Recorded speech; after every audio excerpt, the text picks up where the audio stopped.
नमामि सद्गुरुं शांतं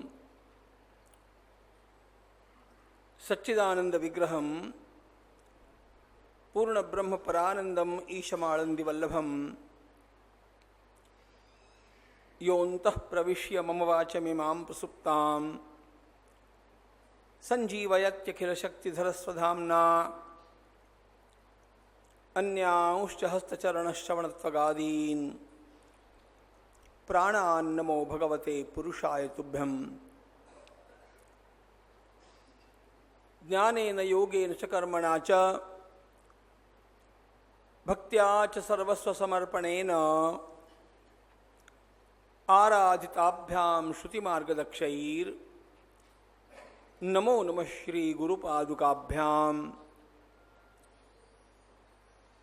सुरासुरासेवितपादपङ्कजा करे विराजत्कमनीयपुस्तका विधेष्टपत्नी कमलासनप्रिया सरस्वती नृत्यतु वाचि मे सदा। प्रह्लाद नारद पराशर पुंडरीक व्यासाम्बरीश शुकचौनक भीष्मदाल्भ्यान्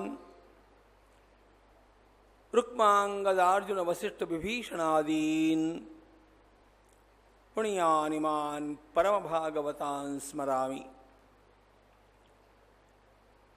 वंशी विभूषितकरान्नवनीहृदाभात्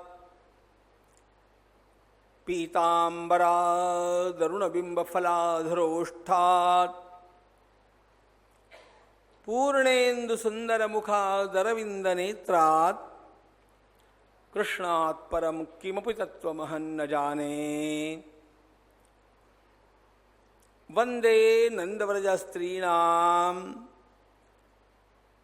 पादरेणुमभीक्ष्णशः यासां हरिकथोद्गीतं पुनाति भुवनत्रयम्।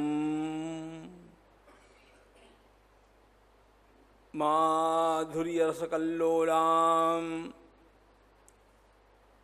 शिवशक्त्यैकरूपिणीं अमृतानुभवार्थाय वन्दे ज्ञानेशनन्दिनीं। यस्य वेदमयी वाणी यस्य देवमयी तनुः यस्य ब्रह्ममयी दृष्टिः स गुरुः पातु मां सदा।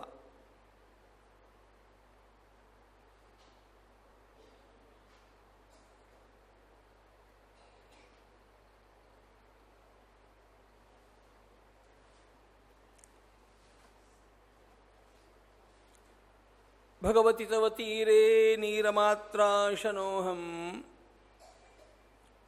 विगतविषयतृष्णः कृष्णमाराधयामि। सकलकलुषभङ्गे स्वर्गसोपानसङ्गे तरलतरतरङ्गे देवि गङ्गे प्रसीद।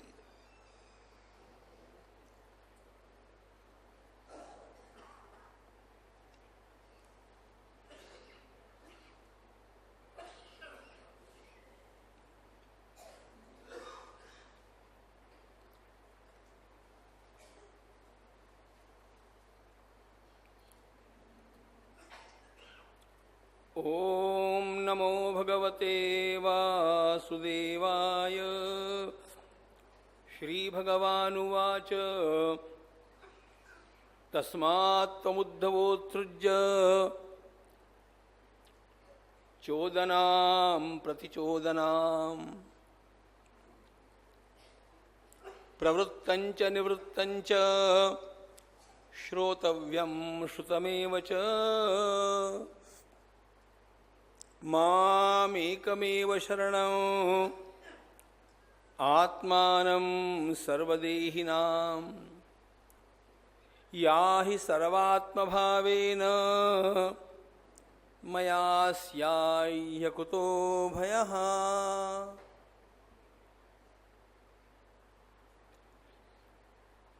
आनंदकंद परमात्मा श्रीहरि ने भी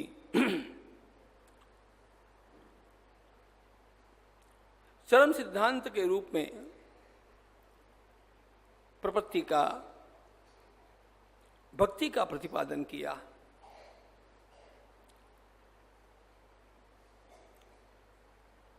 संत श्री गुलाबराव महाराज, जिनके जीवन की मंगल गाथा हम लोग प्रातःकालीन सत्र में देख रहे हैं, उनका इस धराधाम पर शुभागमन भी भक्ति की स्थापना के लिए हुआ।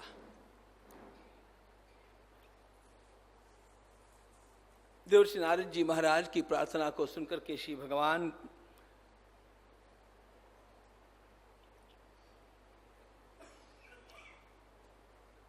गोलोक धामाधिपति ब्रजेंद्र नंदन नंदनंदन ने स्वयं अपनी अत्यंत प्रिय गोपिका भगवती पंचरतिका को भक्ति की स्थापना के रूप में भेजा।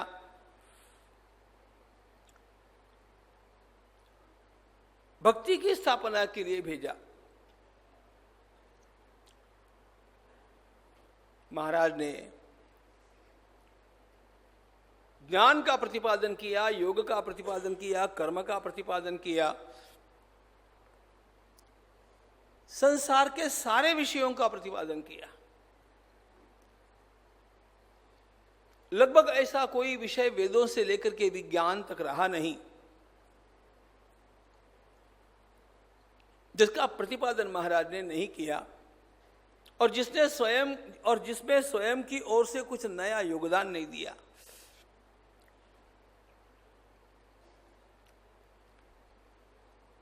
और तो और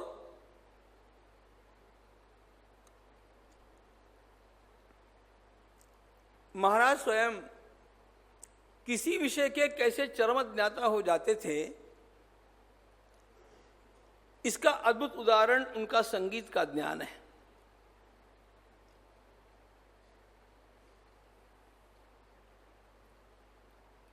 संगीत के विषय में महाराज का एक स्वतंत्र ग्रंथ है जिसका नाम गान सोपान है।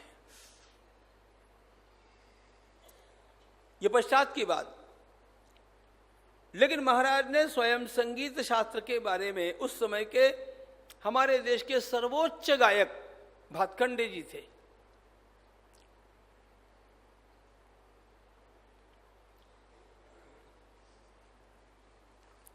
हमारे देश की परंपरा में गायकों में पहले भातखंडे जी सबसे बड़े रहे, उसके बाद वे पलुस्कर जी रहे, उसके बाद के नाम आप लोगों को पता है। विष्णु दिगंबर पलुस्कर ये वो नाम है जिनसे गांधी जी ने रघुपति राघव राजाराम सीखा, और इस एक भजन को लगभग 100 प्रकारों से गाते थे पलुस्कर जी। अब उसमें जो जोड़ दिया है उन्होंने इधर उधर के अन्य देवों के नाम, वो उनकी करतूत नहीं है, वो जिन्होंने सीखा और उसको छेड़छाड़ करके बदल दिया उनकी करतूत है। लेकिन पलुस्कर जी के पहले भातखंडे सबसे ऊंचे संगीत के ज्ञाता रहे। महाराज ने भातखंडे जी को कुछ पत्र लिखे और संगीत की मौलिक धारणाओं के बारे में प्रश्न पूछे। उनका कुछ उत्तर आया, महाराज ने और पत्र लिखा। आखिर भातखंडे जी का उत्तर आ गया कि आप जितना सूक्ष्म ज्ञान संगीत का मुझे नहीं है। संगीत के उस समय के सर्वोच्च ज्ञाता वे हैं। फिर महाराज ने स्वयं भारतीय ऋषि प्रणीत संगीत की धारणाएं क्या है, ये लोगों के ध्यान में ला देने के लिए गान सोपान की रचना की। विषय कहीं का कहीं चला गया। अभी मुद्दा यह था कि कितने ही विषयों के ऊपर श्री महाराज ने लिखा और कहा, लेकिन महाराज का मूल उद्देश्य केवल भगवत भक्ति ही है, ध्यान रखना। उनका शुभागमन अवतरण भक्ति की स्थापना के लिए,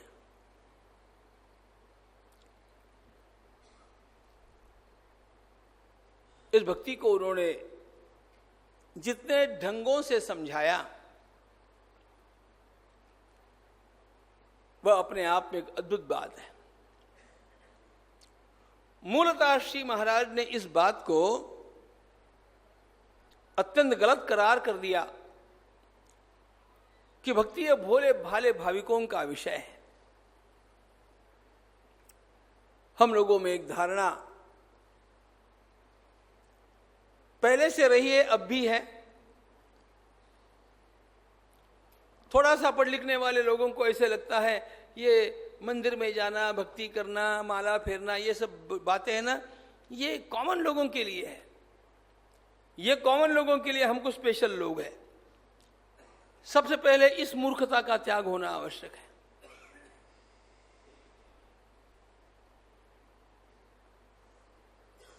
महाराज ने स्वयं अपने संपूर्ण जीवन की बाजी लगा करके इसे वैदिक शास्त्रों से और तर्क बुद्धि से प्रमाणित कर दिया कि भक्ति चरम सिद्धांत है, परमोच्च वस्तु है। और विशेषता महाराज की यह है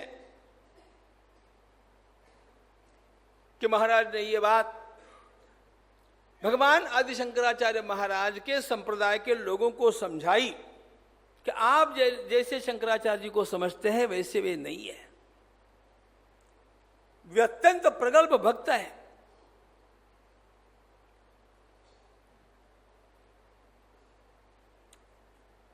एक बार ऐसे ही कुंभ में हमारा किसी महात्मा से चर्चा होने का प्रसंग आया। मैंने कहा ये चतुर्थ संप्रदाय क्या है जी? उन्होंने कहा ऐसा है, ये सब भक्ति वाले हैं। मैंने कहा शंकराचार्य जी वो ज्ञान वाले हैं। मैंने कहा गलत। आप भक्ति के किसी भी आचार्य ने जो कुछ लिखा है बतलाओ, और वह भगवान आदि शंकराचार्य महाराज के संप्रदाय में वो कैसे आया है वो बतलाता हूं। भगवान आचार्य भी हृदय से मुख्यतया भक्त है, क्योंकि भक्ति यह सिद्धांत तो कोई गुलाबराव महाराज का नहीं, ज्ञानेश्वर महाराज का नहीं, ये चतुर्थ सांप्रदायिक आचार्यों का नहीं, शंकराचार्य जी का भी नहीं। ये सिद्धांत वेदों का सिद्धांत है।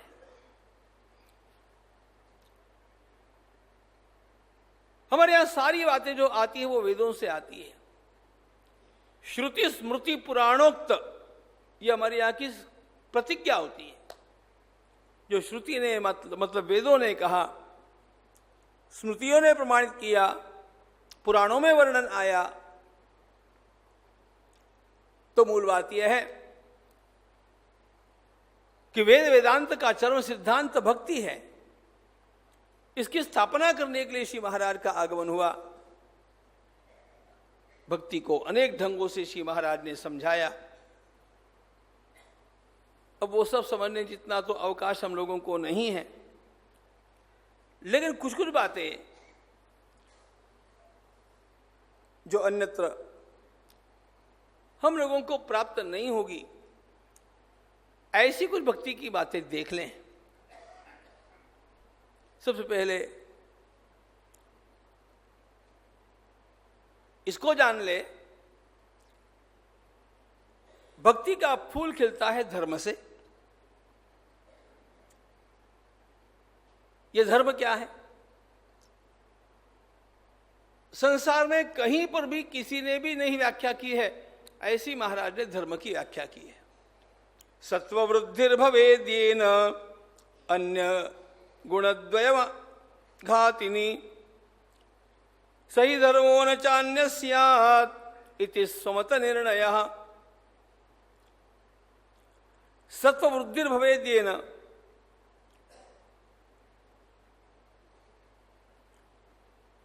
हमारे भीतर तीन गुण होते हैं। संसार के हर पदार्थ में तीन गुण होते हैं। सत्वगुण है, रजोगुण है, तमोगुण है। संसार का कोई पदार्थ ऐसा है नहीं जिसमें तीनों गुण नहीं है। इनका केवल अनुपात बदलता जाता है।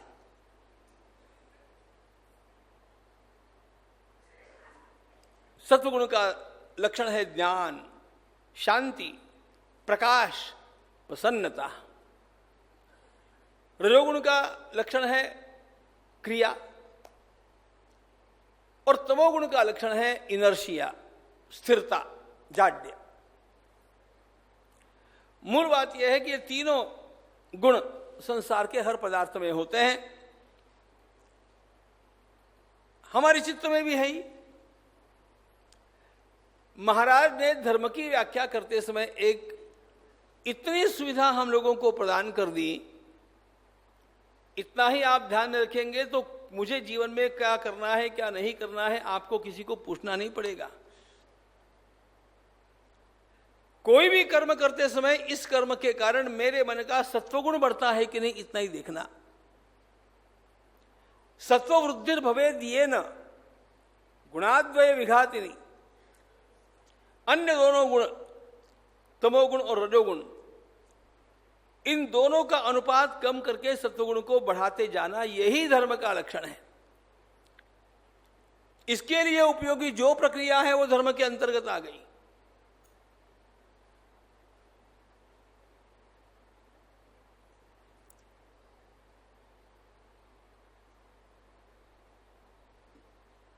मेरा सत्वगुण बढ़ता है कि नहीं, इसका लक्षण क्या, कैसे पता चलेगा? तो सीधी बात, किसी भी काम को करने से मेरे चित्त की शांति बढ़ती है कि नहीं, मेरा मन प्रसन्न होता है कि नहीं, मेरे चित्त में ज्ञान की प्राप्ति के लिए जो स्थिरता आवश्यक है वो जगती है कि नहीं।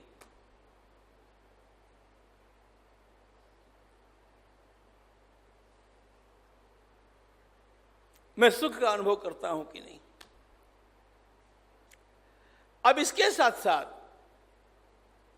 इतना और जोड़ लेना कि जैसे मैं सुख का अनुभव करता हूं वैसे अन्य भी करता है कि नहीं।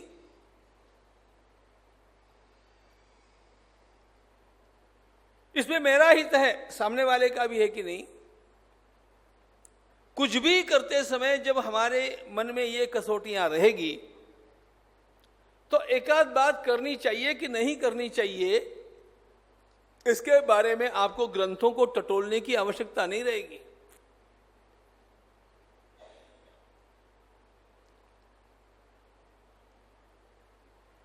सत्ववृद्धिर् भवेद् येन गुणद्वय विघातिनी।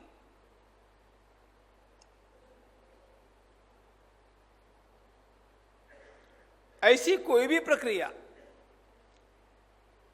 आवश्यक नहीं कि वह सारी प्रक्रिया कहीं शास्त्र में कही गई हो। एक बात थोड़ी ध्यान में लेनी चाहिए,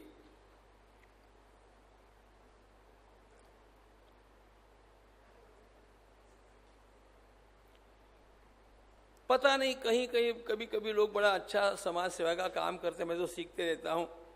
कल ही मुझे एक व्हाट्सएप पर एक बड़ा बढ़िया मैसेज आया आइंस्टाइन का। आइंस्टाइन का एक वाक्य उसमें दिया है, बहुत अच्छा लगा मुझे। ने कहा, education is not learning to read books. पुस्तकें पढ़ना शिक्षा नहीं है। Education is the training to think correctly. पुस्तकों को पढ़ना पड़ता है, लेकिन पुस्तकें पढ़ते पढ़ते हमें अपने भीतर वह प्रज्ञा जागृत करनी होती है कि मैं किसी भी समय कोई अच्छा निर्णय ले सकूं। हर समय ग्रंथों को टटोलते बैठना आवश्यक नहीं।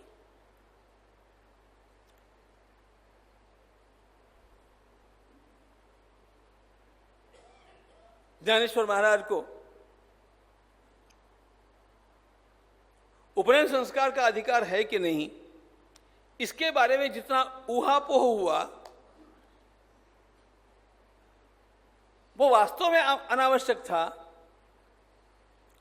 यदि एकाध सत्पुरुष की प्रज्ञा जागृत हो जाती है, उसको पता चलता है कि हमारे शास्त्रों का मथितार्थ क्या है, आखिर शास्त्र क्या कहना चाहते हैं,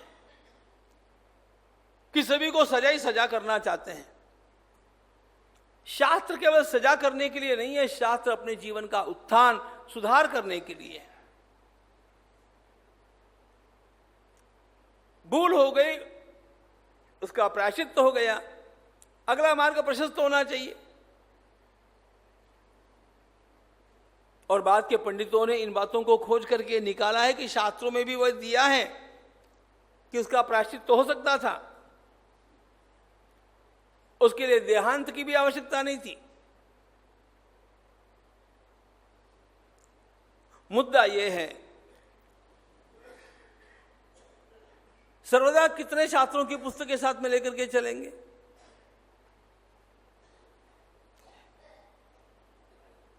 अभी वैसे कोई बहुत कठिन बात नहीं है।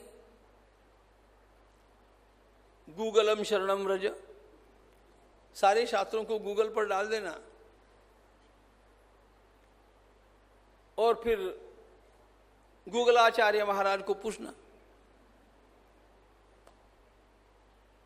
अरे गूगलाचार्य महाराज को भी पूछेंगे तो भी आपकी अकल ठीक नहीं होगी तो निर्णय नहीं कर पाएंगे, क्योंकि वहां पर आपको खाली ओपिनियंस मिलेंगे।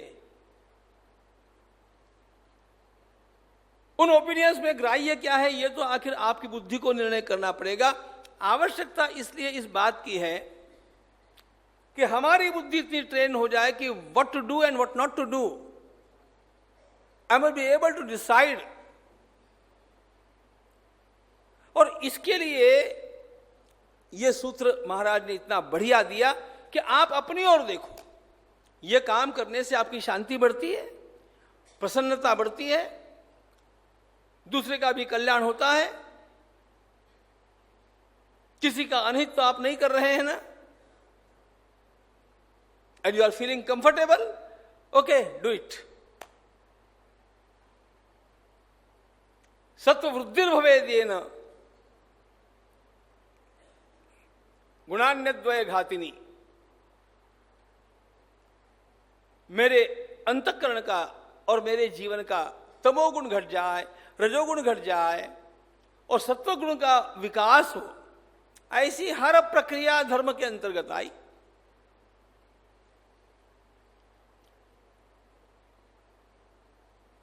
सही धर्मो न चान्य स्यात् इति स्वमत निर्णयः। महाराज ने इस कसौटी पर सारे दर्शन शास्त्रों को कसा और स्वयं इसी दिशा में भौतिक विज्ञान की भी उन्नति कैसे की जा सकती है, इसका भी मार्गदर्शन उन्होंने वैशेषिक दर्शन में से किया। लेकिन चलो, मुद्दा हमारा यह है, ये सब कुछ महाराज का जो हुआ, ये भक्ति की प्रतिष्ठा के लिए हुआ। भक्ति की प्रतिष्ठा, इसका अर्थ लोगों के जीवन में भक्ति की भावना के प्रति आदर निर्माण करना और लोगों को भक्ति के मार्ग पर चलने की प्रेरणा देना, यह है भक्ति की प्रतिष्ठा। भक्ति के बारे में मेरे मन में आदर निर्माण होना चाहिए। अब मैं कितनी भक्ति करूंगा, यह तो मेरी स्वयं की क्षमता पर निर्भर करेगा, लेकिन 2 कदम तो भी मैं भक्ति के मार्ग पर आगे चलना चाहूंगा। इस प्रकार की ललक सबके अंतःकरण में निर्माण हो जाए, यह है भक्ति की स्थापना। इसके लिए महाराज ने स्वयं भक्ति का अत्यंत विलक्षण विवेचन किया। महाराज के द्वारा किया गया विवेचन यह इतना महत्वपूर्ण है कि हमारी सारी समस्याओं का समाधान उसमें अपने आप हो जाता है।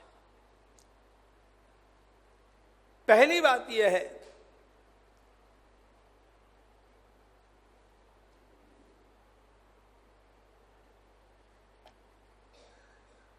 वेद में 3 कांड माने गए। कर्म कांड है, उपासना कांड है, ज्ञान कांड है। ऐसा ही सर्वत्र वर्णन है।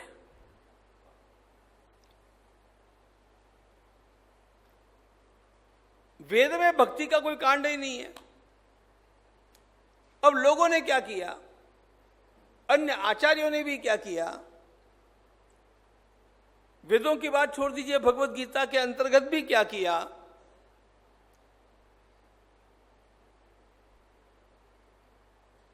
पहले कर्मकांड, दूसरा भक्ति कांड और तीसरा ज्ञान कांड। और ऐसा करते करते सब लोगों ने यही मान्यता अपने मन में रखी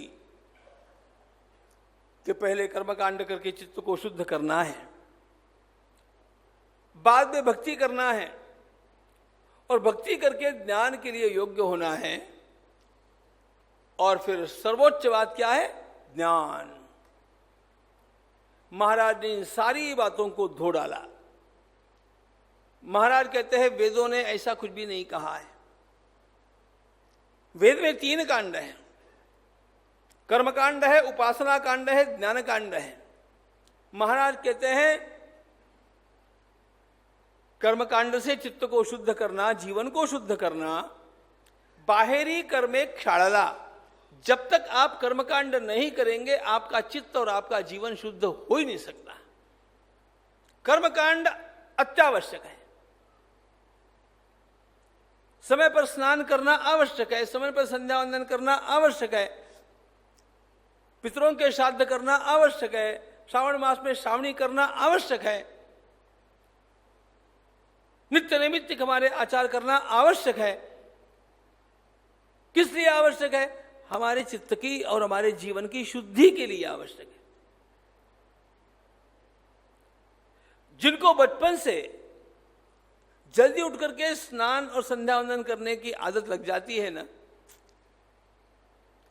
ऐसे बच्चे जब कॉलेज में जाते हैं और वे देखते हैं कि उनके साथी वो तो इतने सुधरे हुए बड़े घर से आए हैं कि वहां पर रोज स्नान करना भी आवश्यक नहीं माना जाता, तो आदमी डर जाता है कि ये क्या है, इसके संस्कार ऐसे है, उसके संस्कार वैसे।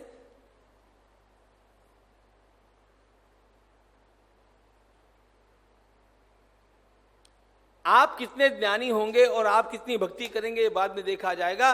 सबसे पहली बात है कि आपका आचार शुद्ध होना चाहिए।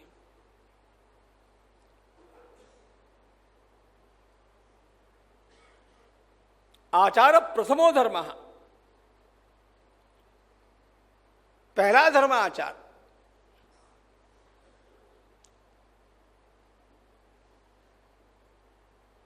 कर्मकांड से चित्त की शुद्धि होती है, शरीर की शुद्धि होती है। अब मैंने स्नान किया है, अब मैं एकदम ठाकुर जी की पूजा में बैठूंगा, इधर भी हाथ लगाया, उधर भी हाथ लगाया, उधर छुआ, उधर गद्दे पर जाकर के बैठा, फिर क्या पूजा करेगा? ये बातें उसके ध्यान में आती है जिसने परंपरा से इन सारी बातों को देखा है और सीखा है।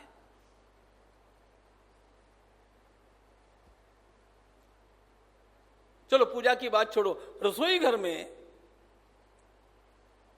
मुझे किस समय कहां स्पर्श करना चाहिए, नहीं करना चाहिए, विज्ञान की बात करने वाले और हम लोगों को हाइजीन सिखाने वाले मूर्खों की ऐसी पीढ़ी जन्म ली है कि ये मैडम सारी बिना नहाए जाकर के पहले रसोई बनाती है। ये सारी शुद्धि का सत्यानाश हो गया। आपकी बात नहीं कर रहा हूं, जो यहां पर नहीं आए हैं उनके बारे में बोल रहा हूं।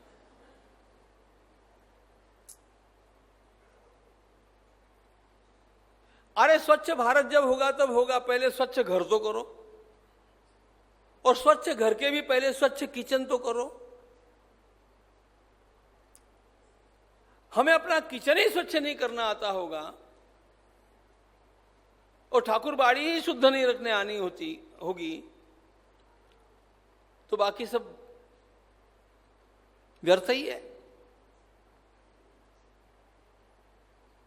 उसके लिए हमारे शास्त्रकारों ने जो जो नियम कहे, स्नान किए बिना वहां प्रवेश नहीं करना, सारा साफ सफाई का काम पहले करना, स्नान के पश्चात नहीं।